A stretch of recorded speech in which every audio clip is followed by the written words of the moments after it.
Fair use. This is House of Highlights. He does a great job putting out the clips of the games. This is game 6 highlights or lowlights if you're Knick fans like us.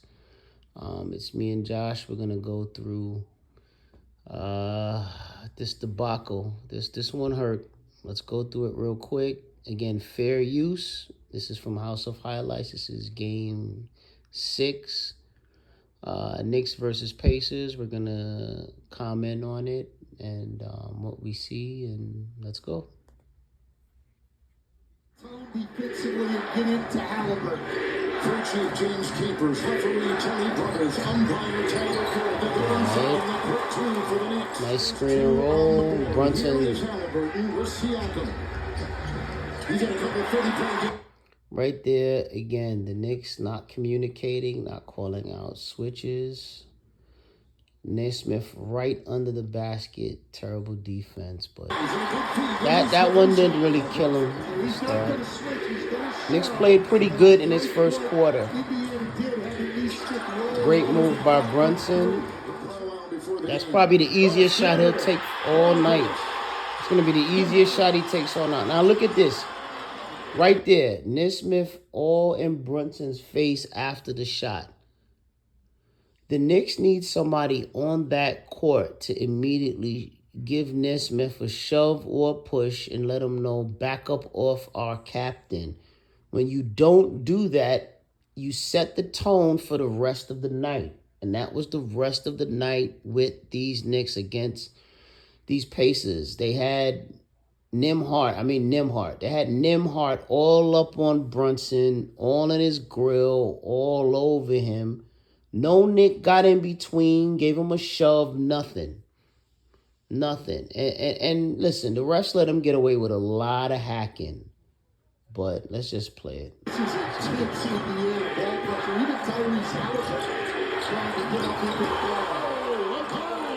That play was great because they started a full court press on Brunson.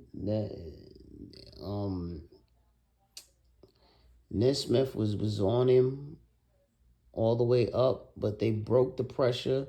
And they let Bridges actually handle the ball, which kind of threw the Pacers off. I thought they would do that a little bit more. Little pick and roll. He was looking for lobs with Mitch. Mitch was phenomenal the first quarter. The first half, man. He's the reason the Knicks were even in this game. Keeping it real. Mitchell Robinson was phenomenal this game. He showed up. All right, what do you see, Josh? Again, and the points off turnovers clearly favor the Pacers with a free. Yeah, I think it's just lazy defense. I mean, that play was just a simple inbound play. It wasn't even like it was just a straight pass from Halliburton to Siakam, man. How do you leave Siakam open at any point in this series, man? So much room. After game 2, how do you leave this guy open? Mm-hmm. He's the reason that the Knicks lost. They had 39 points. He's the reason you lost game 2. One of the big reasons besides getting out coached, but we'll get to that later. But again, Knicks blow an early lead instead of building on it. Horrible defense by Cat, and that'll also be another theme for this game. Why are you doubling down in the post when Mitch is already there? There's already guys there. Nesmith ran to that corner and was there for a good 3 to 4 seconds, maybe 5, man. He was waiting there. It wasn't even like it was a brilliant offensive play or swing. He was there, open. One of many blunders defensively. This was a horrible game by Cat defensively. Putrid, man. Wasn't the only one, but he was bad, man. And that's on Mitch. That's on Mitch. He didn't trust Brunson to take care of his man, so he switched off. I'm not going to kill Mitch too much. Mitch was phenomenal this game, but Towns left 3 with a 3. Mitch again, offensive rebound, pass, beautiful play. Mitchell Robinson, ladies and gentlemen, played a great game tonight. Okay, off the pick.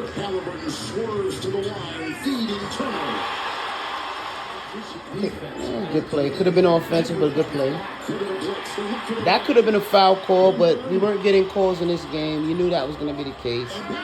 And a brilliant block.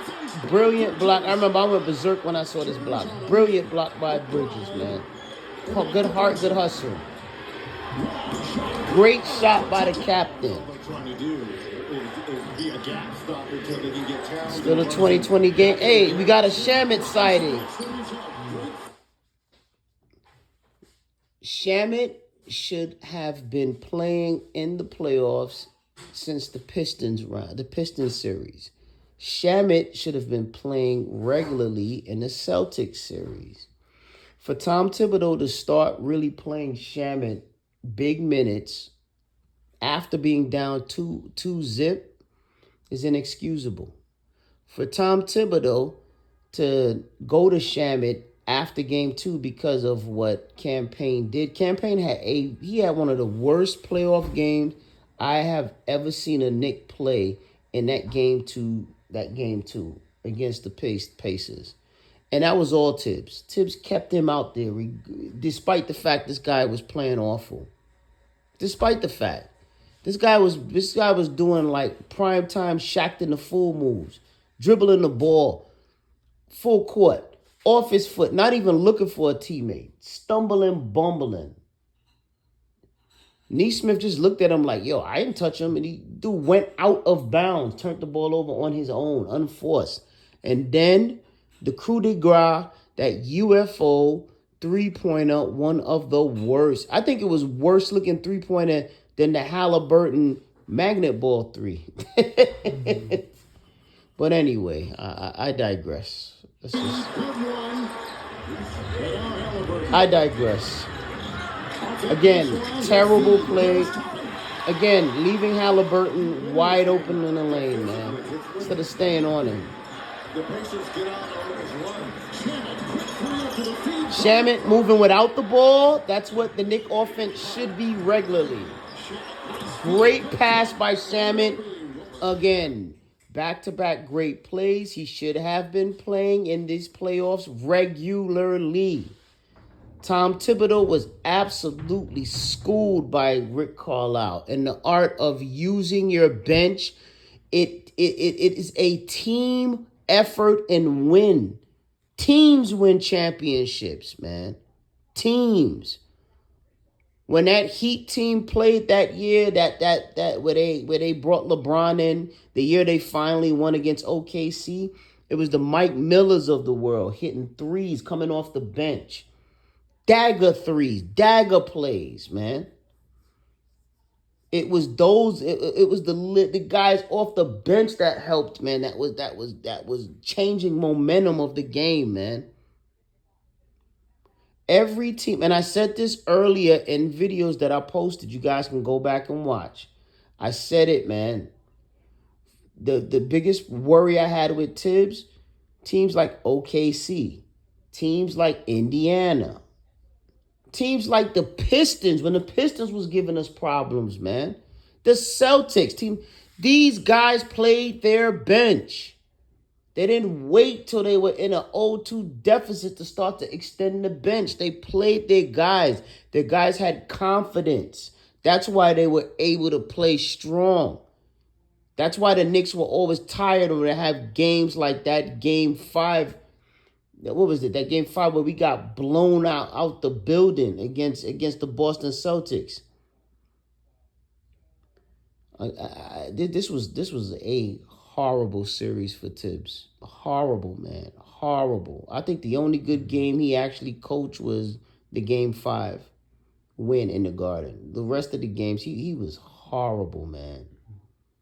I mean, let's just keep watching. And I don't want to be a Tibbs. It's not all on Tibbs. These Knicks were late on rotations. Defensively, they were bad, man. 3 of 9, cross court, Anunoby. Into Neesmith. Great shot by Anunoby, by OG, but again, a tough shot. Too many tough shots in this Knick offense through this playoff series run. The Knicks have got to, and I don't know if Tibbs is capable of it, man. They may need a new coach, man. I mean, we'll get to that. We'll get to that after this, but too many hard shots for the Knicks to score. Too much work for the Knicks to score. Horrible inbound pass by Brunson. Pass. Dunk. Brunson dribbling into 3 paces. Dunk before that. And the Knicks still cut this down. The Knicks played tough. Again, OG, why are you sagging off Miles Turner? Miles Turner doesn't drive to the basket. He doesn't do many things. One of the things he does do is shoot that 3. Fair usage, again, from House of Highlights, giving us the clips. Thank you, House of Highlights. Like and subscribe to his channel. Very good source of NBA footage. And we're watching the Knicks debacle. Great shot by OG, but again, a tough shot. Too hard for these Knicks to score. That right there, that could have been a travel. That could have been a carry or a travel. Siakam basically had the basketball up to his shoulder while stepping. Refs don't call it. It is what it is. And there's another shot. And I don't even blame Mitch for that. That was just a great shot. OG driving. And right there, the block was by Thomas Bryant. For any of you guys that have watched Thomas Bryant over the years, Thomas Bryant, very solid center. Not a great center. Solid center. Not a great three-point shooter. Not a great difference maker. Just a very good, serviceable player. But he got the opportunity to play. And in primetime game, a closeout game. I want you guys to get the theme. Kind of get where I'm going with this. Let's play.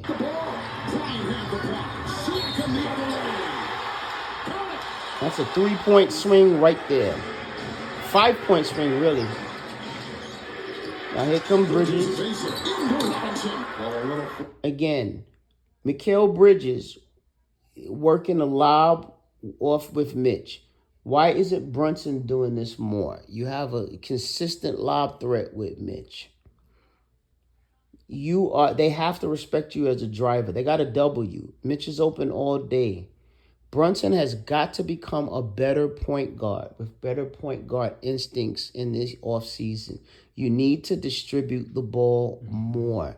Mitch is open for that dunk all day, every day because they're going to double you, bro. He's going to roll to the basket. That's an easy 2 points, bro.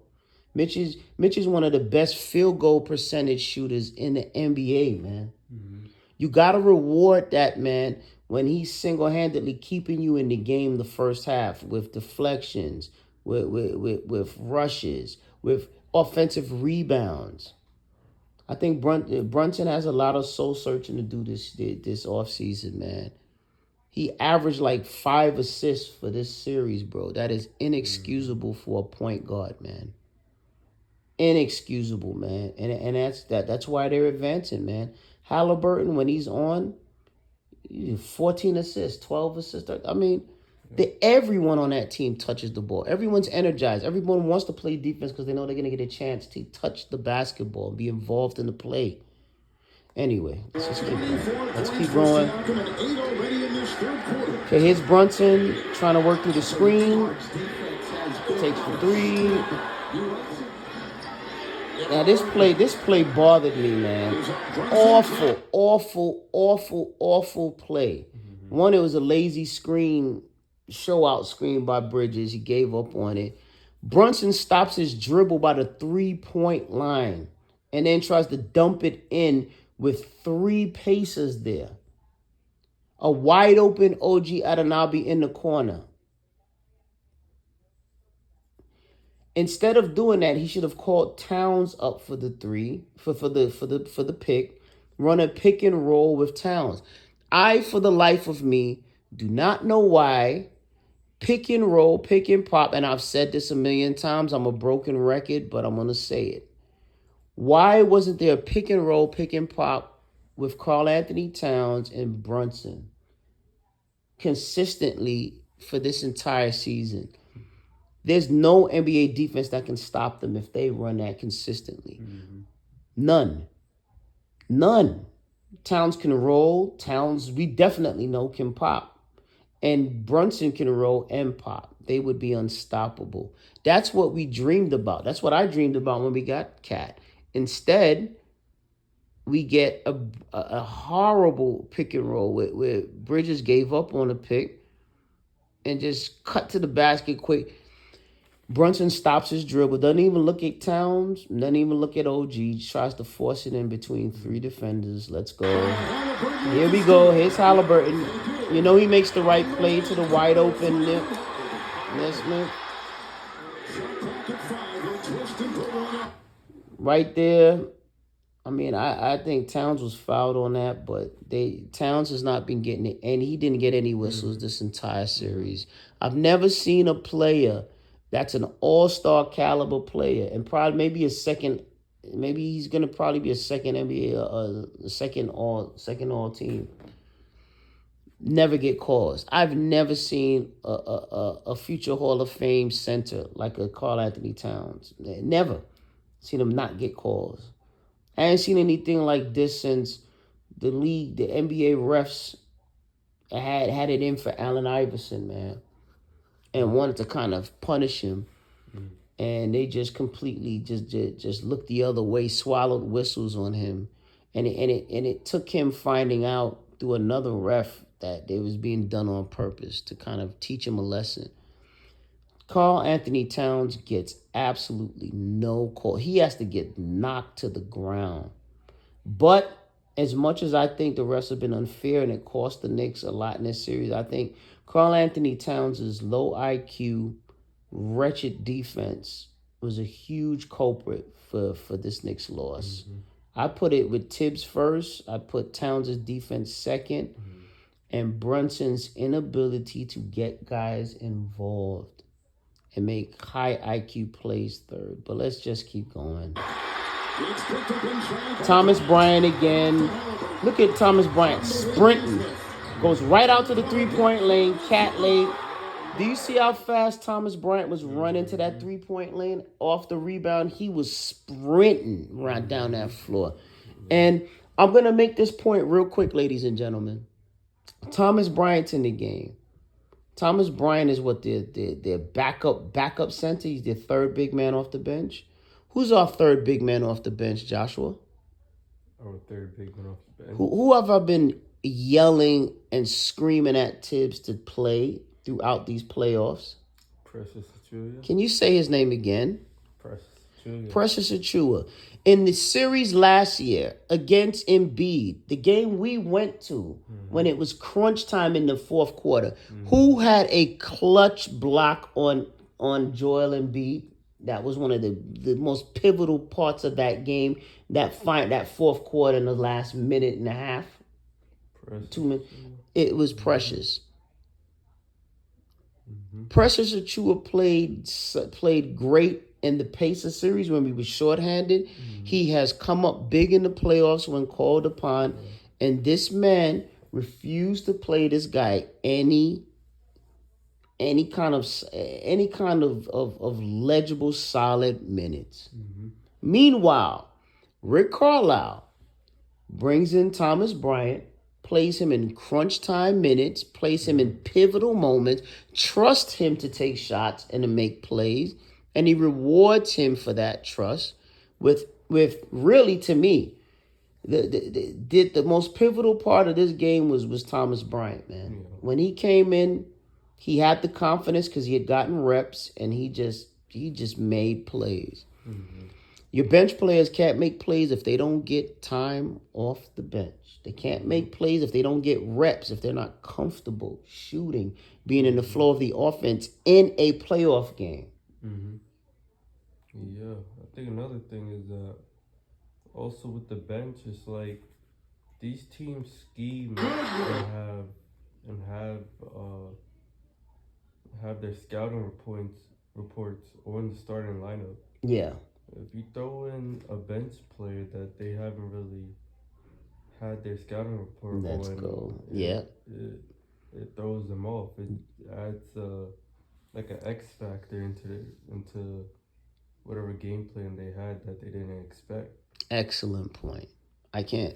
Yeah, excellent point. That's a drop the mic point, and that's what killed us. We weren't prepared for these guys, man. Mm-hmm. But they were prepared for that starting lineup, and they were prepared for that archaic offense we got. Mm-hmm. Dribble, dribble, dribble, dribble, pass to the outside. Yeah. Dribble, dribble, dribble. Let's get OG on a curl. Dribble, dribble, dribble. Let's get Mikal Bridges to dribble and then try to do some fall away shot. Mm-hmm. Or Mikal Bridges dribble, Yep. dribble, dribble. Never drive to the basket unless it's a break. Mm-hmm. I'm telling y'all, we cannot win with this type of archaic offensive play calling and this just lack of utilizing this bench. And again, I love you, Tibbs. I love what he's done with this team. He changed the culture. He changed the culture. Before him, we weren't anywhere near an Eastern Conference Finals. He's got us here, and I'm very thankful. But right now, if you're asking me, he was horrible. He was absolutely hard. He was absolutely out coached in this series by Carlisle. Absolutely out coached. And I'm going to make one more point before I play this video. And it has to do with that man right there jumping up and down, Thomas Bryant. Tibbs knew that they were going to push the pace. He knew that the Knicks were going to be running and gunning. He knew that that there's a chance his guys are going to be tired. You play these guys 40 minutes a night to try to condition them, but that's not the same as going up against a team that all they love to do is run, run, run, run, run. They're the number one offense in the league. Their pace level is number one in the league. That means chances are you're gonna be running and gunning off misses. You shoot a lot of threes. So that means they're gonna be long rebounds and they're gonna be outlet passes. They're gonna be running off that. You had to have your bench playing from the beginning of the playoffs on, dude. There is no reason in the world why Shamet did not get any burn till later. There's no reason why Wright did not get any burn. Mm-hmm. There's no reason why you had 3 players coming off your bench. 3. Mm-hmm. Mitch, Deuce, and then Payne. And then on top of it, there's no reason why you had that starting lineup playing when everybody and their mama saw the numbers with that starting lineup. There's no reason why you would play that lineup and you knew that Cat was not a good defensive player down low. You knew you love paint protection. You preach that. That's part of your defensive philosophy. And you refuse to take Hart out and put Mitch in. Mitch is a game-changing player in the playoffs. He's not as good as Rodman. Rodman is all-world, elite, all-time great. But Mitchell Robinson is a game-changing, series-changing player that needs minutes. He's coming off the ankle injury, but he didn't play all year. He had a whole year to rest, dude. It's now or never. Mm-hmm. He had to be in that starting lineup, dude. The minute you guys lost that game against Detroit in the Garden, the starting lineup should have been changed then. Mm-hmm. Then you should have started Mitchell Robinson. And yeah, the Knicks won both of those games in Detroit. But a lot of the Knicks wins were comebacks, dramatic comebacks, man. Mm-hmm. The game could have been easier. We could have been better prepared. We probably wouldn't have even been down those points had we had Mitchell Robinson in the game, man. Mm-hmm. To cover up for Cat. Cat could have been freed up to do what he does. Mm-hmm. this team would have been better acclimated. Maybe offensively, they could have gotten in a rhythm, know how to pass to each other, know how to cut around each other, know what they like, know where to get the ball to each other. I mean, this is year one of this team with Cat, Bridges, OG, Brunson, Mitch, Hart, Deuce. Listen, Mikal Bridges is still up. The Knicks don't have him signed, man, so he's still up. So we got to even see if the Knicks bring him back if he wants to come back. Sorry, y'all. One of the nice Brunson passes of the game. Beautiful tip by Siakam. This great defense by the Pacers. Great defense. That's just great defense. All right, look at that. Siakam had Bridges in a spin cycle, man, just now. Horrible shot. Okay, Josh Hart dribbled. Not enough of that for the series. Too many times I saw Josh Hart on those breaks pull up on the middle of it where she should keep going. Panics, stops, tries to pass it backwards or dribble it backwards, and it usually would either lead to a turnover or it would allow the defense to set up. It doesn't mean I want Josh Hart shooting with 3 defenders, but if you have guys on their back wheel backpedaling, you got to attack or at least stop with or at least hit a pull-up jumper. Josh Hart's confidence in his offensive game this series was shot dead, man. And I think Josh Hart played bad this series, but his confidence was just horrible this game. He has got to work on a mid-range jumper. I don't necessarily need him to drill threes, but that little pull-up jumper on the break, so it gives them another wrinkle on those breaks with him. Because Josh Hart can pass.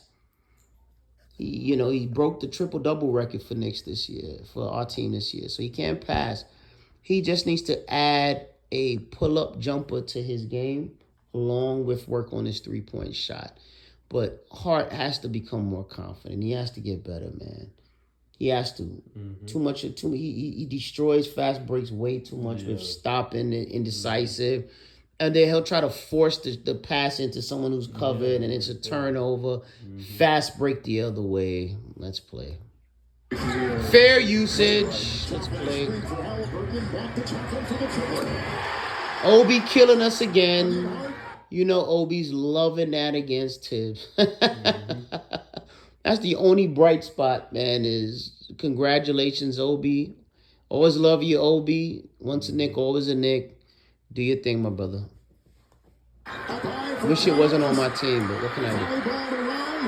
Look at that. Obi fighting for the rebound. Here's Halliburton. And again, that's just beautiful play. That's just high IQ play. Siakam runs out to the three-point line, puts his hand up. OG has been toasted so much by Siakam. He's just like... OG probably got PTSD off of guard and Siakam. He saw his enemy, ran out. He looked for a split second like, oh, God, I'm going to have to run out to the three-point line. That's all that Halliburton needed. He gave him a little hezzy, had him backpedaling, and just finished, man. But again, all off of bad offense by the Knicks. Bad offense leads to fast breaks, leads to easy buckets for this team. The Knicks have got to get more potent offensively. They got to get better. And it's not even a case of the Knicks having a bad offensive team. Me and Josh looked at the Knicks the other night, and I spoke about it in a video earlier. We watched the 94 Game 6 Knick team and how they beat the Pacers, and I gave you the keys to that. One of the differences between this team and that team, this team is a superior offensive team to that team. That Knick team had Ewing, and Starks was an all-star, but if you were to look at his numbers, he wouldn't even sniff an all-star team now. But it was basically Ewing, and Oakley was the most consistent player, but Oakley's not... for the series. But Oakley's not an offensive player like that you count on. Mm. And Starks, man. And these Knicks had Cat and Brunson and Mikal Bridges and OG and oh gosh, the Knicks had this. Yeah. There's no reason why they should be struggling this much on offense, man. Walker is down. Here's Walker is down at the other end. Back away, Siakam taken by Anunoby. Here comes OG played good this game. OG played good this game. Spacing for the Pacers here. All right. Great defense again. Now the Pacers turning the ball over already twice in the quarter. Anunoby charging hard, takes it and scoops it forward. Good job by OG. Giving the MVP to Andrew Nembhard. Towns driving into Turner. Hard he got. Again, right there. The Knicks score on this play, but again, it's kind of a microcosm of their offense. No pick and roll. No. You're basically, what did you say, Jai? You're pitching the ball to Karl-Anthony Towns behind the three-point line and hoping he can drive by from the three-point line all the way to the basket with the basketball. You're asking for trouble. Mm-hmm. You're asking for trouble, man. Why are you not getting him in the post and dumping the ball into him? Why are you not calling him to set a pick and do a pick and roll, pick and pop with him? I don't understand. This is basic NBA offensive basketball. Dumping the ball into the post and the pick and roll as tried and true as any offensive play in the history of the games. From the time I watched in 79 to now, that's been run. Every great center has scored like that, man.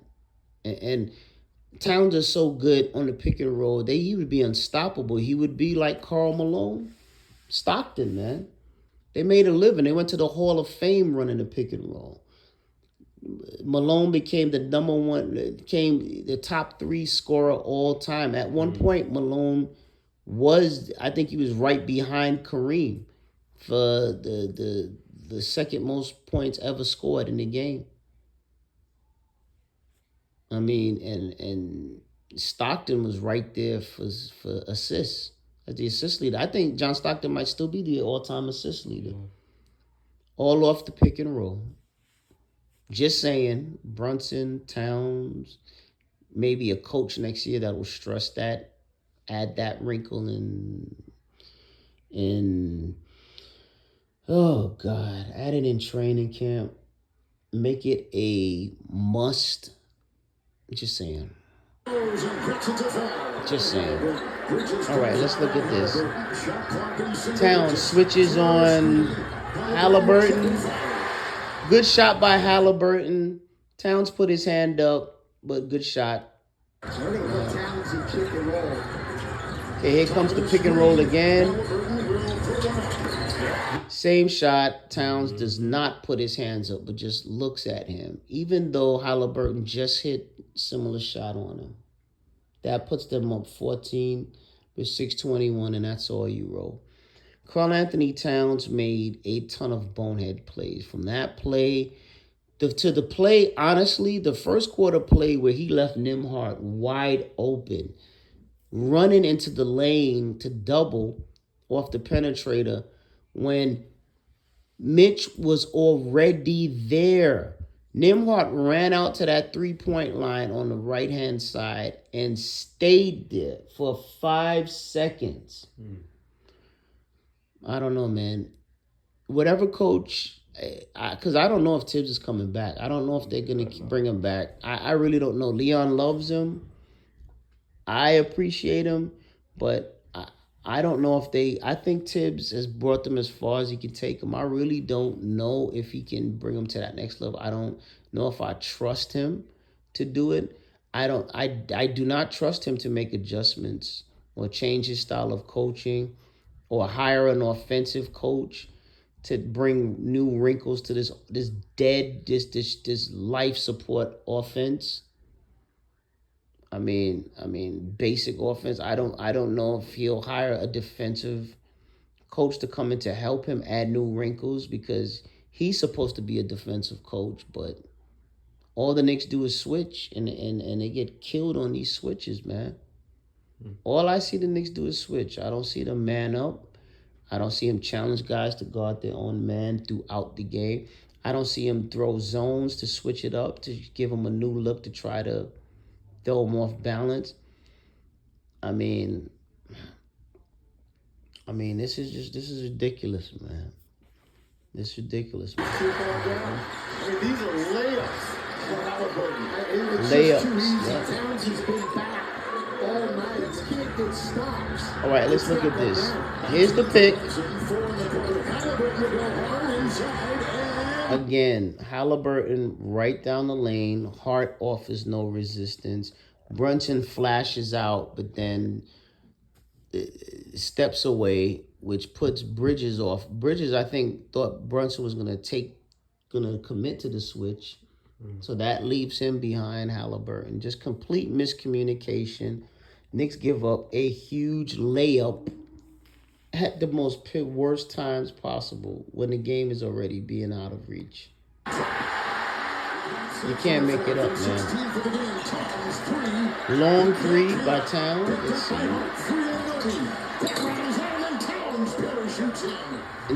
And Towns should have been doing that all game. All game. He should have been cutting to the basket all game. They should have been looking for him. He should have been crashing boards all game, man. I don't know, man. Beautiful pass. Wide open shooter. Night. Now look at that right there. Right there. That could be a Brunson. Listen, I'll be fair. That could be an offensive foul by Brunson. But I think he's frustrated at this point. He was getting beat up by Nembhard. The refs were looking the other way. Towns, I think, got beat up through the series, and they looked the other way. So it is what it is, but it is what it is. Brunson to Anunoby. It's a step back three, and he cams it. Again, another tough three. Knicks have got to get better with their offense, man. After a timeout, they come out with a huge three. Now, see how easy they scored? See how easy they scored that? Let me just go back to that play. I just want to see that last play. Let's see. Brunson flashes out. Halliburton pick and roll. See that? Yeah. Pick and roll. Yep. That was the pick and roll, wasn't it? Mm-hmm. Pick and roll. Now, don't you think Towns could have been doing that? Brunson can drive by these guys. The way that Nembhard was playing him so tight, Brunson could have used the pick and roll and destroyed this team. He was overplaying Brunson, but hey, what do I know? I'm just a hurt Knick fan looking at the out. Okay, let's see. Awful play by Bridges. Bridges gave up right here. Yeah, that was just Bridges giving up. And how poetic is that? Obi puts the icing on the cake, gets to look at the coach that basically benched him through the Miami Heat series. Another bonehead move by Tibbs, who refused to play Obi in that series, man. While the Knicks needed a spark off the bench, he overplayed the starting lineup, refused to go to his bench, refused to play Obi. I never forget that. And then even Obi exploded at Tibbs after the game in the tunnel, man. Like, what the F is wrong with you, Tibbs? What's up? What's your problem? Never forget that. And that was the end of it. And we, Obi was out of here, man. Well, Obadiah Toppin, mad respect. Love you, bro. You're always a Knick. You'll always be a Knick. Even though you got that Pacer uniform on, I wish you the best, bro. If one of these guys went, I would rather Obi over Halliburton, over Hartenstein, man. You know what I'm saying? Because Hartenstein's the other Knick that's going to be in the finals now. But unfortunately, I think OKC is going to smoke these guys, man. I think the Pacers will win a game or two think they'll probably win 2, but I think OKC is just gonna. Yeah. OKC will not make the blunderous mistakes that the Knicks make. Yeah. OKC is not gonna leave their shooters open like that. They're gonna throw multiple looks at both Siakam and at Halliburton. And again, OKC has shot blockers there. Hardenstein by himself can be abused, but again, the Pacers don't have any center that is abused like. Like when we had Hardenstein and he played in that first round series with us against Embiid last year, Embiid was giving him the business.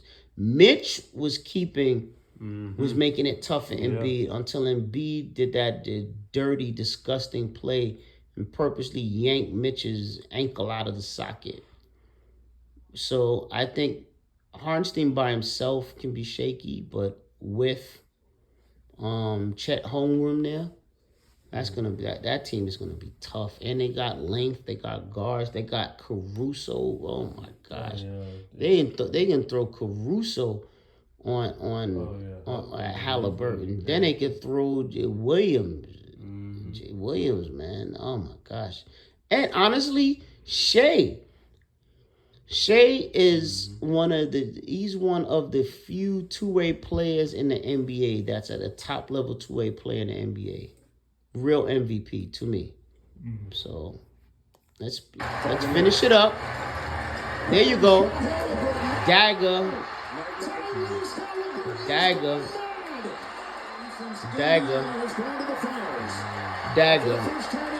Horrible. Knicks give up 125 points. And that's it. And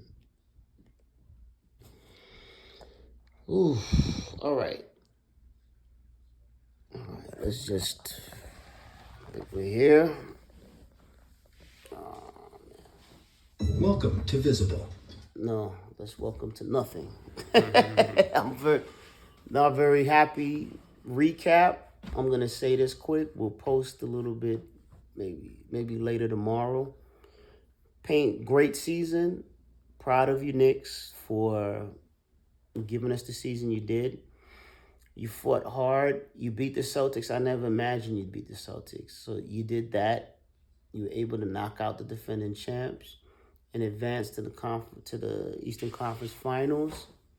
Very proud of you for the job you've done. Tibbs, listen, I have my beefs with you. I have my gripes with you. And I know how I feel.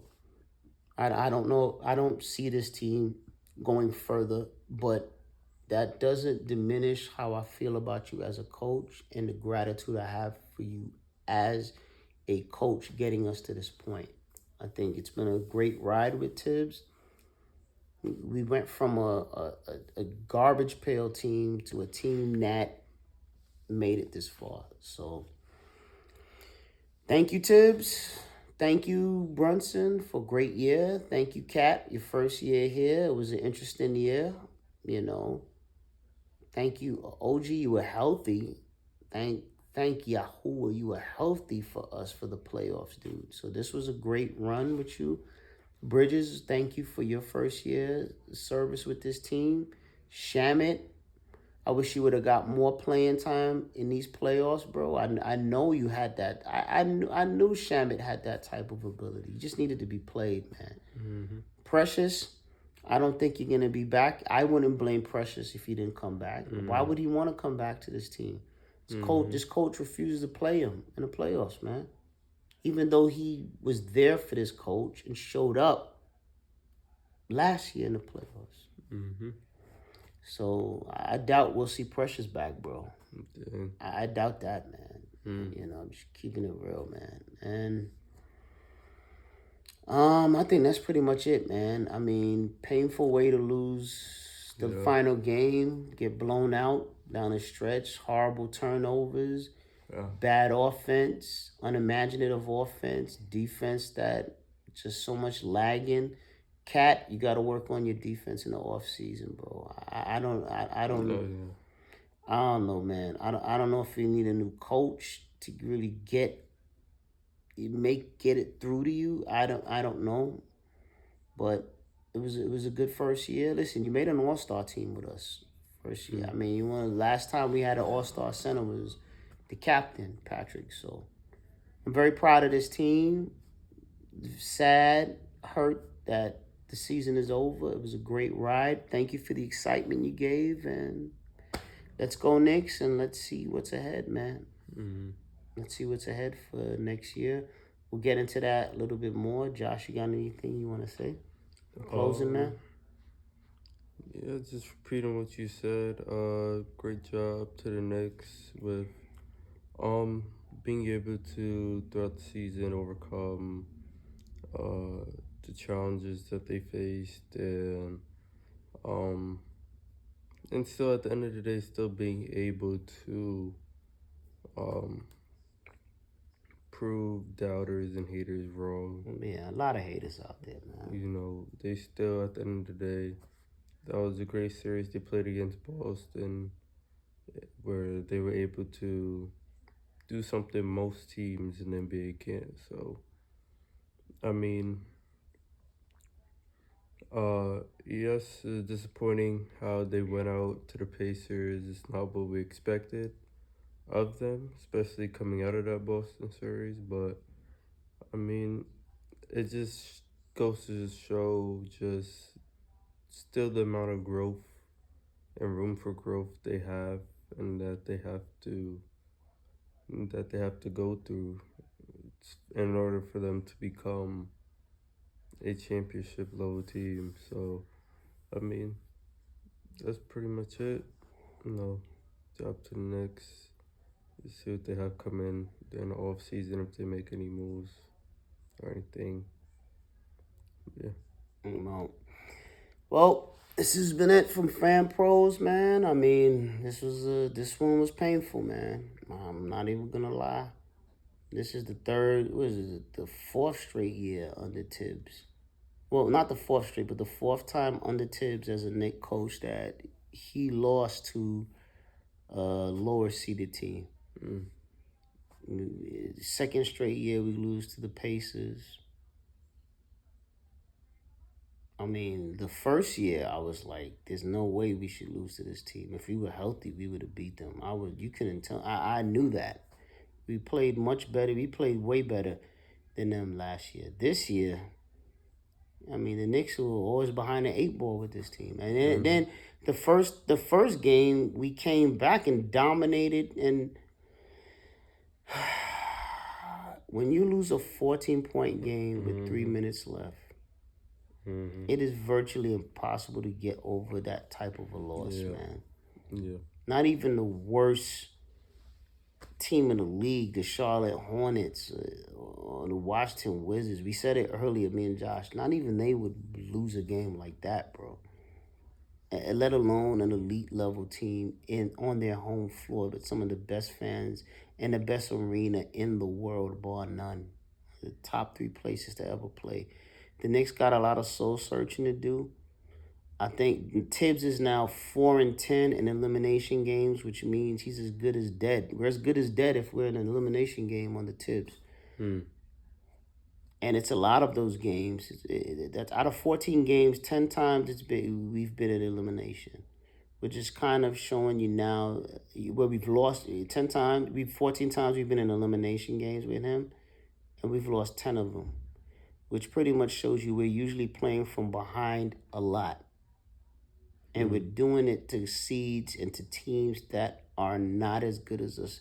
Your record speaks for itself. They're lower seeds, man.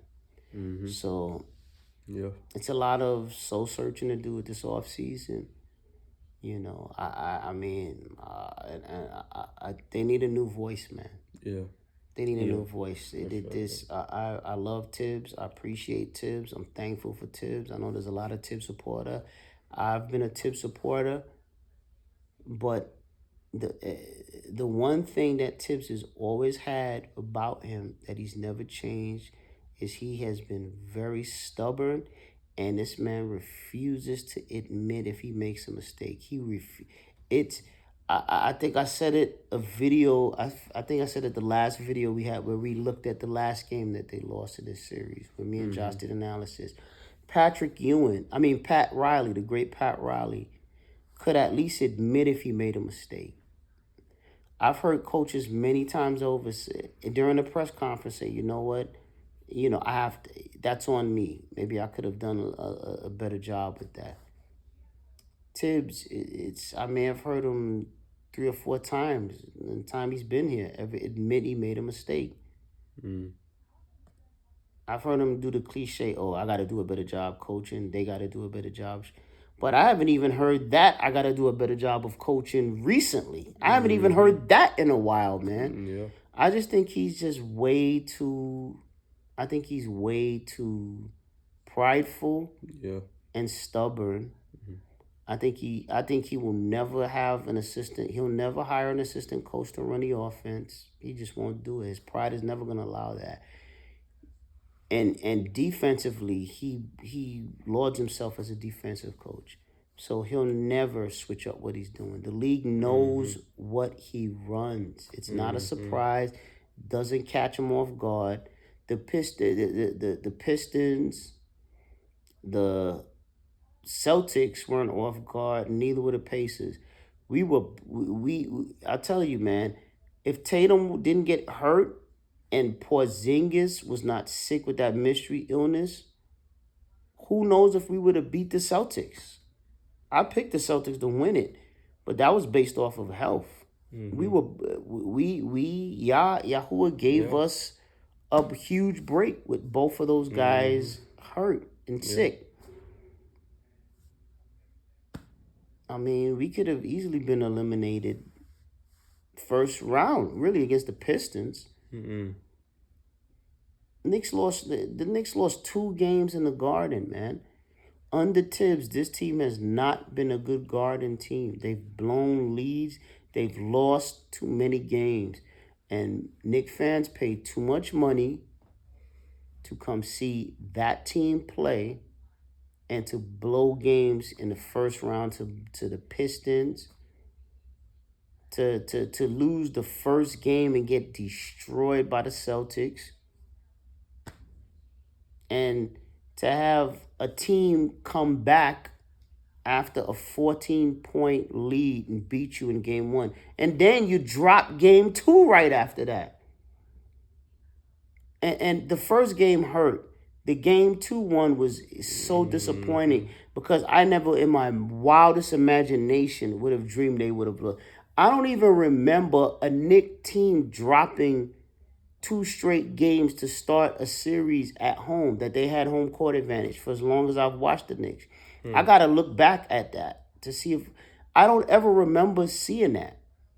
Even when when Reggie Miller had those whatever points he had, the 12 points or whatever the hell he shot. I mean, whatever points he had in like a minute or was it 2 minutes, where he shoved Charlie Ward. And they shoved Greg Anthony and then went and took the 3. Even in that series, the 95 series, man, we won the next game. For the Knicks to drop the first 2 games, and really a lot of it had to do with coaching. Tibbs was out coached, man. He was out coached. Carlisle was playing guys off that bench that guys you didn't even remember their name, guys you barely saw all year. He gave his entire team confidence. He trusted his guys. Tibbs didn't trust his guys. It took Tibbs sinking with a life preserver, gurgling water for him to finally say, all right, I'll do it. I'll play the bench. All right, I'll do it. It took the world saying, well, Carlisle's playing it. Why isn't he doing it? I thought, why? It took him saying, oh, you know what? I can't let them see Carlisle outcoach me. No. I can do it too. It took Tibbs being pushed to the very brink for him to finally start extending the lineup, trusting his team and his guys. But unfortunately, it's too late. Too little, too late. So, again, this is the final recap. Season is over. Knicks are eliminated. Was it 125 to 108? painful way to lose this to end the season, but it was a pleasure. We're going to give you guys some more videos coming up. You know, we're going to, like all Knicks fans, we're going to try to forget this one. This one was a bad one, but changes are going to be made. Changes have to be made. And just off top, I think, do I think the Knicks will get rid of Tibbs? I don't know, but do I think they should? They got him. I'd take a chance at Mike Malone right now. Yeah. I honestly would. They just need a new voice. They need somebody who's not that close to Brunson who can keep him accountable. Hard. I think these guys are too. I think these guys are too close to Tibbs, and I think Tibbs gives them way too much leeway. Tibbs is too. You need a new voice to come in and kick some butt, get up in Brunson and Cat's face and hold them accountable in front of everybody so the rest of the team knows, all right, this is all of us. You just need that, man. And you need somebody that's won a championship. Tibbs won as an assistant coach, defensive coach for the Celtics, 2019 or 2017. Oh, 2019. I forgot. I'm not a Celtic fan. I'm a Knicks fan. Yeah. But he never won as a head coach. You know, Mike Malone not only won as a head coach, but won recently, a couple of years ago. I want that. I want somebody that's a fresh winner, fresh ideas, very good offensive mind. That team played defense as well, man. And I just want that. I'm sorry, man. I'm sorry. I'd take a chance on Mike Malone. I would. Or Mark Jackson. You know, I want a New York guy. I want a guy that has an affinity for the team. And that's it, man. But that's for later on. We'll get into that stuff later. All right. Everybody have a good night. And we'll talk to you soon.